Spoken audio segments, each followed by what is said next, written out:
नाही, तीन तीन बूम आहे, ते खाली घ्या ना एक बूम. ए माईक खाली घे ना.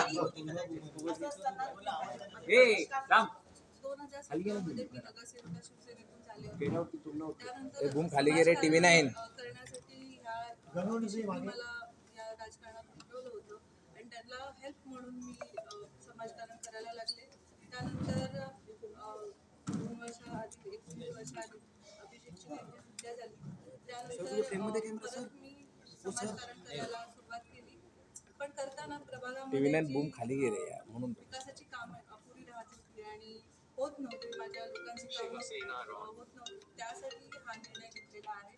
खरं तर ठाकरे कुटुंबांना सोडण्याचा खूप कठीण निर्णय होता, कारण ते एक माझं परिवार होतं आणि खरं तर त्यांच्याबरोबर मी अखेरपर्यंत माझे ऋणी राहीन, कारण त्यांनी मला एक नवीन ओळख दिली, नवीन चेहरा दिला. त्यामुळे त्यांना मी नाही विसरणार.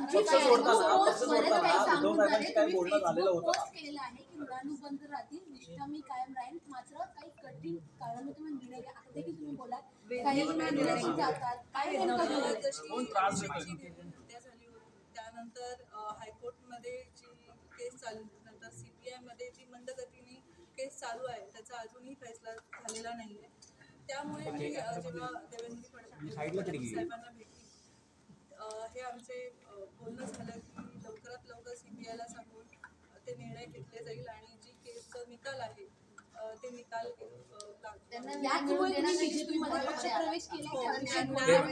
जय महाराष्ट्र खाली घे. जय महाराष्ट्र बूम खाली. लवकरात लवकर होतील आणि मला पूर्ण संधी मिळेल की विकासाची कामं करण्याची. महाराष्ट्र बूम खाली. जय महाराष्ट्र बूम खाली. जय महाराष्ट्र. जय महाराष्ट्र बूम खाली. अरे माईक खाली घ्या ना थोडं. नाही, असं काही नाही. मला वाटते की खूप मंदगतीने चालू आहे, संतगतीने आहे. तर मला असं वाटतं की ते काही दबाव होता का तुम्ही तिकडे काम करत होता, तिकडे काही अडथळे कोणी काही अडथळे माईक खाली घ्या.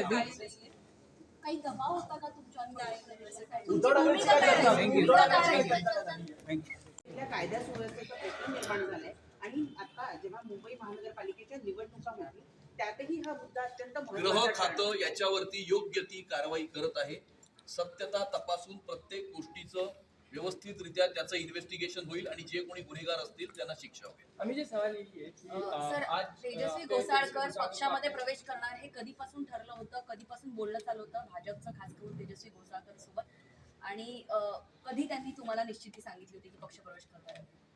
गेल्या काही महिन्यांपासून तेजस्वी घोसाळकर यांची मुंबई शहराच्या विकासाकरता, मुंबई शहराच्या सुरक्षेकरता आणि हिंदुत्वाकरता भारतीय जनता पक्षाच्या कामाने प्रभावित होऊन, देवेंद्रजींच्या कामाने प्रभावित होऊन नरेंद्र मोदीजी यांच्या नेतृत्वाखाली काम करावं अशा प्रकारची इच्छा त्यांनी व्यक्त केली होती, काही महिन्यांपूर्वी व्यक्त केली होती आणि आता त्यांनी जाहीररित्या ऑफिशियली पक्ष प्रवेश केलेला आहे. तेजस्वी घोसाळकर खुद आप रह चुकी है नगर से.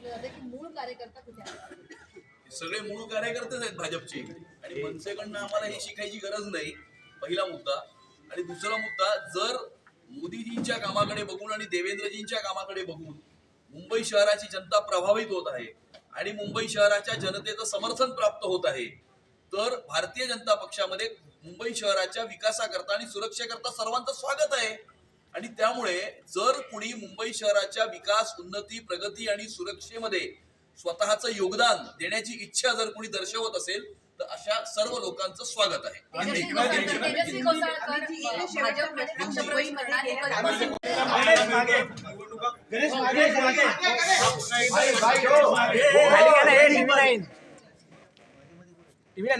शहराचा विकास ज्या प्रकारे गेल्या 11 वर्षामध्ये मोदीजींच्या व्हिजननुसार सन्माननीय मुख्यमंत्री आदरणीय देवेंद्र फडणवीस साहेबांनी ज्या प्रकारे मुंबई शहरामध्ये विकास केलाय, त्याच्यामध्ये मेट्रो असेल, अटल सेतू, कोस्टल रोड, वरळीमध्ये मराठी माणसाला VDD चाळीमध्ये 560 फुटाचं घर असेल, मुंबई शहरामध्ये STP प्लांटचं काम असेल, असे अनेक प्रकारचे क्रांतिकारक अशा प्रकारचे बदल हे मुंबई शहरामध्ये घडवून आलेले असल्यामुळे मुंबई शहरातल्या समाजातील सर्व स्तरातील लोकांकडून भारतीय जनता पार्टीला भरघोस अशा प्रकारचा पाठिंबा हा प्राप्त होत आहे.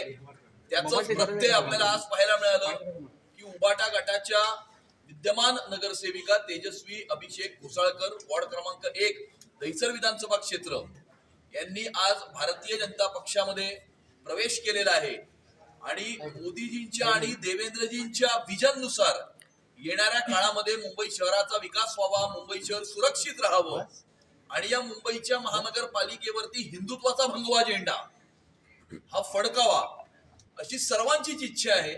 समाजातील सर्व स्तरातील लोकांची इच्छा आहे, तसेच सर्व राजकीय पक्षातील त्यांच्या त्यांच्या कार्यकर्त्यांचीही इच्छा आहे आणि इतर राजकीय पक्षातील सर्व कार्यकर्त्यांची सुद्धा ज्या प्रकारे मुंबई शहराचा विकास घडून आलेला आहे, मला असं वाटतं की एका प्रकारे याला एक समर्थन मोठ्या प्रमाणावरती प्राप्त होत आहे भारतीय जनता पार्टीला आणि संपूर्ण मुंबई शहर हे भारतीय जनता पार्टी शिवसेना महायुतीकडे मोठ्या आशा, अपेक्षा आणि आकांक्षांनी येणाऱ्या काळामध्ये पाहत आहे. मुंबई शहराला, मुंबई महानगरपालिकेला भ्रष्टाचार विरहित प्रशासन मिळावं, मुंबई शहराचा विकास व्हावा, मुंबई शहर सुरक्षित राहावं आणि जर कोणी मुंबई शहराचा रंग बदलायचा प्रयत्न करत असेल तर अशा प्रकारच्या सर्व प्रयत्नांना परास्त करण्याचा निर्णय हा तमाम मुंबईकरांनी घेतलेला आहे आणि त्याचाच प्रत्यय आज आपल्याला तेजस्वी घोसाळकर यांच्या प्रवेशाने आपल्याला मिळाले. मात्र उद्धव ठाकरे असे म्हणतायत की ज्या पद्धतीने खरं तर मुंबई आहे ती गुजराती आणि अदानींना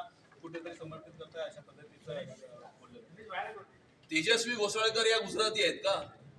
त्या मराठीच आहेत आणि त्यामुळे मराठी माणसासाठी माझं उद्धव ठाकरेंना चॅलेंज आहे की मुंबईच्या महानगरपालिकेमध्ये 25 वर्ष राज्य करत असताना मुंबईकर आणि मराठी माणसासाठी केलेलं एक काम त्यांनी दाखवावं. आम्ही गेल्या 11 वर्षामध्ये केलेली 10 कामं दाखवतो.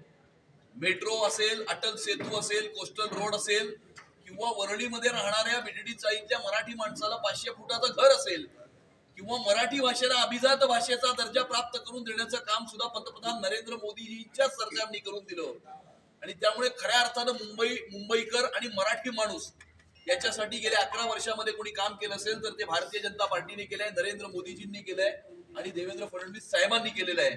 त्यांच्याकडे आता बोलायला काही राहिलं नाही म्हणून अशा प्रकारचे काहीतरी आरोप ते करत आहेत. तेजस्वी घोसाळकर यांचा वॉर्ड क्रमांक 1 आहे.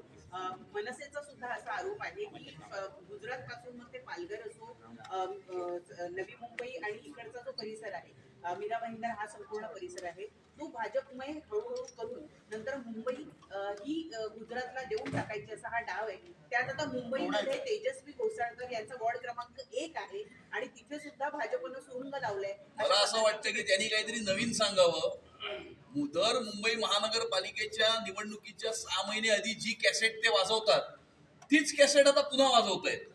त्यामुळे कॅसेट पण जुनी आहे, त्यामुळे किमान कॅसेट तरी नवीन आणावी अशी माझी त्यांना विनंती आहे. आणि दुसरा मुद्दा, ज्यांची मुलं बॉम्बे स्कॉटिशमध्ये शिकली, ज्यांच्या मुलांनी शाळेमध्ये असताना किंवा कॉलेजमध्ये असताना जर्मन आणि फ्रेंच शिकलं, मराठी भाषा ऑप्शन असून सुद्धा फ्रेंच आणि जर्मन शिकले, त्यांच्याकडनं मराठीचे धडे घेण्याची आवश्यकता आम्हाला नाही. दुसरीकडे अमित शहा यांना पुन्हा एकदा अॅनाकोंडा म्हणून उल्लेख उद्धव ठाकरेंनी केलेला. 1947च्या नंतर हिंदुस्थानच्या इतिहासामध्ये असंच एक राजकीय उदाहरण आहे की एखादा व्यक्ती मुख्यमंत्री पदावरती बसलेले असताना त्यांचे 90% आमदार हे सत्तेला लात मारून, सत्ता धुडकावून त्यांना सोडून जातात आणि हे एकमेव उदाहरण महाराष्ट्राच्या राजकारणात 2022 साली घडलं.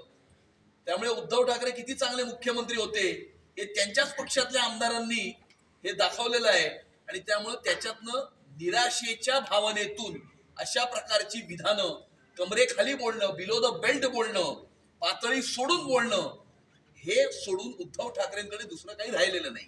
कांदिवली एकता नगरमध्ये 2 गटामध्ये हाणामारी झाली होती आणि त्यामध्ये पोलिसांचे कपडे फाडून पोलिसांना गुंड प्रवृत्तीच्या लोकांनी मारले. कसं पाहता याकडे? हा वेगळा विषय आहे, या विषयाची माहिती घेऊन मी बोलेन. लोकसभा किंवा विधानसभेसाठी भाजपने नेते आयात करून निवडणूक लढवली आणि आता महापालिकेसाठी सुद्धा पदाधिकारी आयात केले जातात अशी टीका आता होऊ लागली आहे.